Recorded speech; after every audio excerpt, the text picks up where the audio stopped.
गौरी देवी राजकीय महिला महाविद्यालय अलवर में मैं डॉक्टर वीएन पांडे बीएससी भाग प्रथम प्राणी शास्त्र की कक्षा का स्वागत करता हूं। बच्चों, आपके डेवलपमेंटल बायोलॉजी के पेपर के तीसरी यूनिट में आज हम चर्चा करेंगे बायोलॉजी ऑफ एजिंग या जीरोंटोलॉजी। बच्चों, एजिंग अर्थात वय का बढ़ना, आयु का बढ़ना, ये एक सामान्य प्रक्रिया है और इसके अध्ययन को जीरोंटोलॉजी कहते हैं। अवस्था बढ़ने के साथ साथ, समय बढ़ने के साथ साथ कोशिकाओं में, ऊतकों में तथा संपूर्ण शरीर में परिवर्तन होते हैं।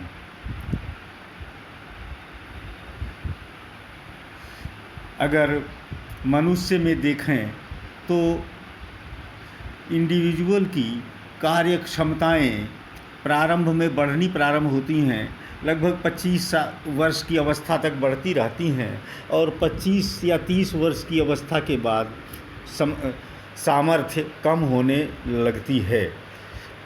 समय बढ़ने के साथ साथ, कोशिकाओं की अवस्था बढ़ने के साथ साथ या शरीर की उम्र बढ़ने के साथ साथ जो सामर्थ्य कम होती है, जो जीर्णता आती है शरीर में, इसको सेनिसेंस कहते हैं।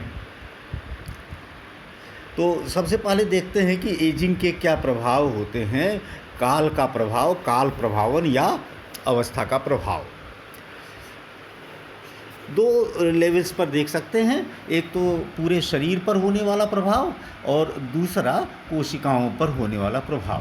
पूरे शरीर का प्रभाव देखें। संवेदी अंगों की कार्य क्षमता कम हो जाती है जैसे जैसे उम्र बढ़ती जाती है।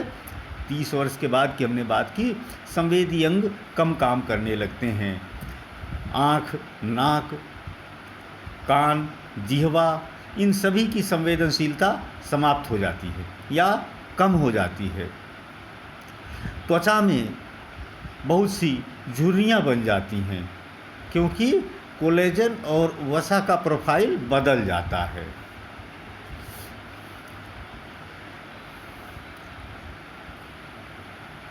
दांत क्षतिग्रस्त हो जाते हैं या नष्ट हो जाते हैं। बाल या तो सफ़ेद हो जाते हैं या बाल नष्ट हो जाते हैं। मानसिक क्षमताएं, नर्वस कैपेसिटी भी कम होने लगती है। बोन्स में, हड्डियों में ऑस्टियोपोरोसिस हो जाती है, उनमें भंगुरता आ जाती है, टूटने की उसमें क्वालिटी आ जाती है। पाचन क्षमता भी प्रभावित हो जाती है। रक्त की नलिकाओं में कोलेस्ट्रॉल का जमाव हो जाता है, एथेरोस्क्लेरोसिस जिसको कहते हैं। शरीर का इम्यूनिटी भी प्रभावित होती है। इम्यून क्षमताएं कम हो जाती हैं। मांसपेशियों की क्षमताएं भी कम हो जाती है और प्रजनन क्षमताएं भी कम हो जाती हैं, समाप्त हो जाती हैं। तो इस तरह से देखेंगे कि उम्र बढ़ने के साथ साथ अनेक गुणों में कमी आती है। हाँ, अनुभव और ज्ञान निश्चित रूप से उम्र बढ़ने के साथ साथ बढ़ता है। कोशिकाओं पर क्या प्रभाव पड़ता है ये देखेंगे। कोशिका झिल्लियों के आर पार जो एक्टिव ट्रांसपोर्ट की क्रियाएं होती हैं, उम्र बढ़ने के साथ साथ उन पर प्रभाव पड़ता है। एक्टिव ट्रांसपोर्ट की क्षमता स्लो हो जाती है, मंद हो जाती है। दूसरा, न्यूक्लियस सिकुड़ जाता है। न्यूक्लियस, और इसके कारण न्यूक्लियस और साइटोप्लाज्म का अनुपात प्रभावित हो जाता है। इसी तरह से माइटोकॉन्ड्रिया की संख्या और माइटोकॉन्ड्रिया का आकार भी कम हो जाते हैं। संख्या भी कम हो जाता है, आकार भी कम हो जाता है। राइबोसोम की संख्या भी कम हो जाती है और एंडोप्लाज्मिक रेटिकुलम भी कम हो जाते हैं। और सबसे बड़ी बात कि क्रोमोसोम के जो टीलोमर्स होते हैं वो भी छोटे हो जाते हैं। तो ये कोशिकाओं पर पड़ने वाला प्रभाव है। बायोकेमिकल इफ़ेक्ट्स क्या होते हैं ये भी देख लेते हैं। डीएनए की सिंथेसिस और रिपेयर कम हो जाता है, नहीं हो पाता है। हिस्टोन्स का मेथिलेशन हो जाता है। हिस्टोन का मेथिलेशन होने का अर्थ है कि वो डीएनए का साथ छोड़ देते हैं, डीएनए से अलग होने लगते हैं। दूसरा, कुछ एंजाइम्स की मात्रा कम हो जाती है और कुछ एंजाइम्स की मात्रा बढ़ जाती है। प्रोटीन्स की प्रकृति भी बदल जाती है और हार्मोन्स की मात्रा कम हो जाती है और हार्मोन की काम करने की क्षमता भी प्रभावित हो जाती है। इनमें से कई प्रभाव तो फ्री रेडिकल्स के कारण भी होते हैं। अब प्रश्न उठता है कि एजिंग कैसे होती है, किन किन कारणों से एजिंग होती है।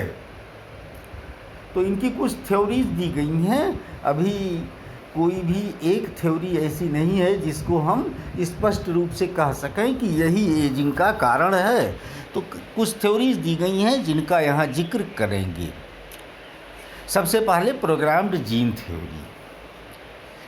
माना जाता है कि किसका जीवन कितना लंबा होगा और किसका जीवन कितना छोटा होगा, ये उसके जीन्स में ही छिपा हुआ है, जीन्स में ही उसके समाहित रहता है।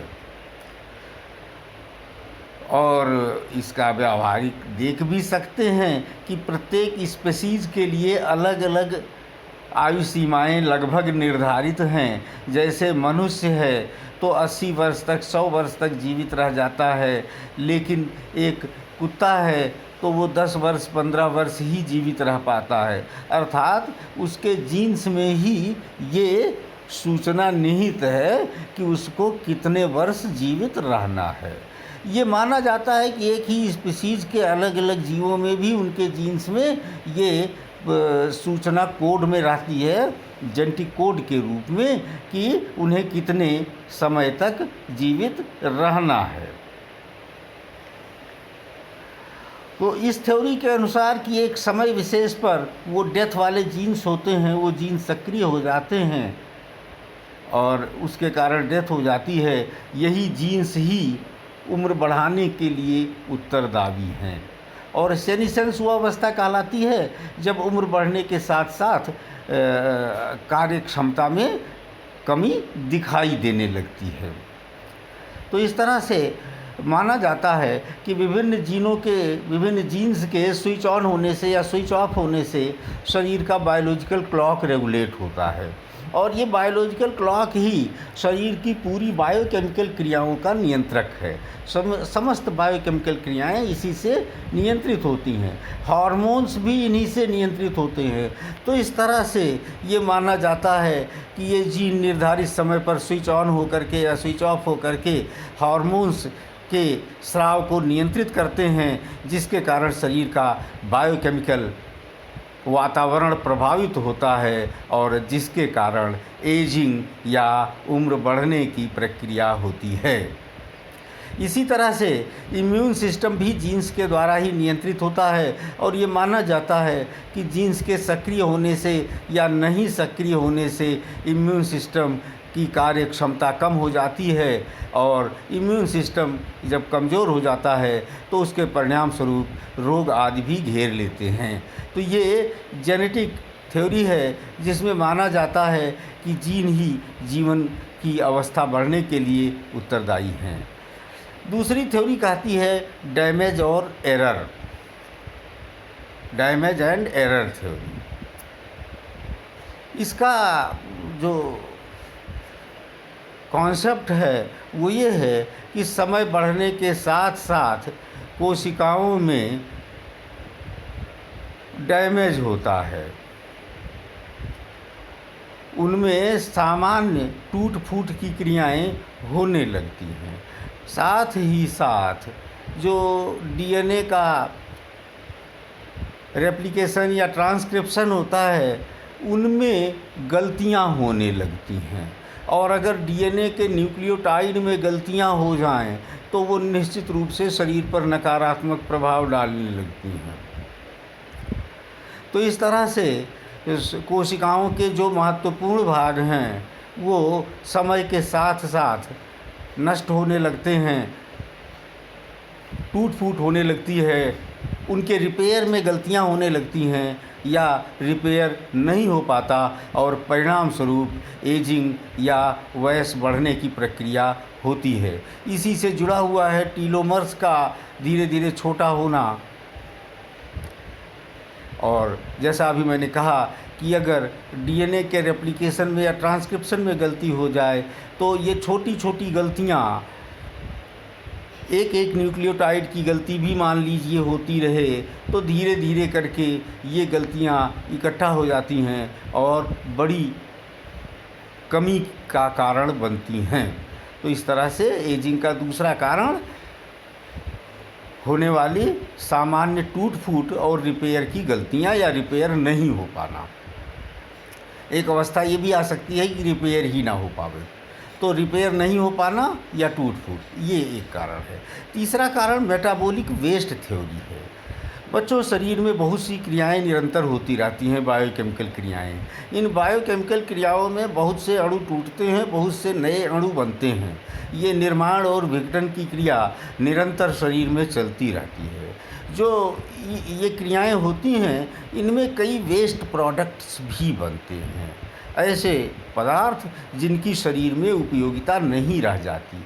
ऐसे पदार्थों में जैसे अमोनिया या कार्बन डाइऑक्साइड, इनको तो निकाल दिया जाता है, कुछ उत्सर्जन के रूप में चाहे यूरिन के माध्यम से या पसीने के माध्यम से या अन्य तरीक़ों से निकाल दिए जाते हैं, लेकिन कुछ ऐसे वेस्ट प्रोडक्ट भी रह जाते हैं जिनको निकालना संभव नहीं हो पाता है। ये कोशिकाओं में ही पड़े रह जाते हैं और समय के साथ साथ ऐसे वेस्ट प्रोडक्ट्स की मात्रा बढ़ती चली जाती है और जब कोशिका में वेस्ट प्रोडक्ट अधिक हो जाए तो निश्चित रूप से कोशिका की काम करने की क्षमता प्रभावित होगी, वो सामान्य तौर पर काम नहीं कर पाएगा। आप इसका एक साधारण उदाहरण समझ लें कि आपका घर है, आप घर में रोज़ साफ़ सफाई करते हैं, कचरा निकालते हैं, ले जा कर के बाहर फेंकते हैं। अगर आप उस कचरे को घर से नहीं निकाल पावें, इकट्ठा करके एक कोने में आज का कचरा डाल दिया, दूसरे कोने में कल का डाल दिया, तीसरे कोने में परसों का डाल दिया, अगर रोज़ कचरा आप घर के अंदर ही कोनों कोनों में छोड़ते चले जाएं या कुछ कचरा भी बहुत थोड़ा सा भी रोज़ छोड़ते चलें तो धीरे धीरे वर्षों में ये स्थितियां हो जाएंगी कि घर के हर कोने में, कहीं बीच में, कहीं किनारे कचरा पड़ा होगा और घर में आपका कामकाज करना कठिन हो जाएगा, मूवमेंट भी मुश्किल हो जाएगा। चलते हुए बचा करके चलेंगे कि कहीं कचरे में ना फंस जाए, कचरा बिखर ना जाए, कचरे पर पैर ना पड़ जाए और कामकाज स्लो हो जाएगा। बिल्कुल यही चीज़ अपने शरीर की कोशिका के साथ भी होती है। कोशिका में जगह जगह वेस्ट प्रोडक्ट्स अगर इकट्ठा होता चला गया तो कोशिका की कार्यक्षमता कम होती चली जाएगी और इसका प्रभाव सेनिसेंस के रूप में या जीर्णता के रूप में सामने आएगा। तो ये मेटाबॉलिक वेस्ट थ्योरी है जो अनेक प्रयोगों द्वारा भी प्रमाणित की गई है। अगली थ्योरी है जिसको फ्री रेडिकल थ्योरी कहते हैं। हम जानते हैं कि ऑक्सीजन हमारे शरीर के लिए, बॉडी के लिए बहुत आवश्यक है और शरीर में अनेक बायोकेमिकल क्रियाएं निरंतर होती रहती हैं। इस बायोकेमिकल क्रियाओं के फलस्वरूप अनेक फ्री रेडिकल्स निकलते हैं। ये फ्री रेडिकल्स ऑक्सीडेशन की क्रियाएं भी कर सकते हैं, शरीर के बायोमॉलिक्यूल्स का ऑक्सीडेशन करवा सकते हैं, डीएनए में या हिस्टोन्स में ऑक्सीडेशन की प्रक्रिया करवा सकते हैं और ये फ्री रेडिकल्स ऊतकों को हानि पहुंचाते हैं। ऑक्सीजन स्वयं एक फ्री रेडिकल बन जाता है अगर ये अधिक मात्रा में पहुंचता है। तो इस तरह से फ्री रेडिकल्स ऐसे आयन्स होते हैं जो इकट्ठा होते रहते हैं और इकट्ठा होने के कारण इन जीर्णता ला देते हैं, शरीर की कार्यक्षमता को प्रभावित कर देते हैं। तो ये हमने 4 कारण देखे, फ्री रेडिकल्स का कारण, मेटाबॉलिक वेस्ट का कारण, सामान्य टूट फूट या रिपेयर में कमी या रिपेयर में गलती होने का कारण और जीन्स में इस तरह के कोड या प्रोग्राम होना जो एजिंग को बढ़ावा दें। तो ये हमने एजिंग और सेनेसेंस अर्थात काल प्रभावन और जीर्णता के बारे में पढ़ा। इसी से संबंधित एक बीमारी है जिसको प्रोजेरिया कहते हैं। थोड़ी सी जानकारी इसकी आपको दे देते हैं। ये एक ऐसी बीमारी है जिसमें व्यक्ति बहुत कम उम्र में उसकी उम्र बहुत अधिक बढ़नी शुरू हो जाती है, तेज़ी से वृद्धावस्था की तरफ पहुंचने लगता है। इसमें जो सबसे प्रमुख है उसको हचिंसन गिलफोर्ड सिंड्रोम कहते हैं। इस हचिंसन गिलफोर्ड सिंड्रोम में बचपन में ही वृद्धावस्था आ जाती है और 12-14 की उम्र तक पहुँचते पहुँचते व्यक्ति की मृत्यु हो जाती है। दूसरे प्रकार का प्रोजेरिया जिसको वर्नर सिंड्रोम कहते हैं, इसमें 15 या 20 वर्ष की आयु तक तो व्यक्ति का सामान्य विकास, सामान्य जीवन चलता है, लेकिन इसके बाद तेज़ी से वृद्धावस्था आने लगती है और 40 वर्ष तक वो वृद्ध होकर के व्यक्ति मर जाता है। प्रोजेरिया जो होता है ये म्यूटेशंस के कारण होता है।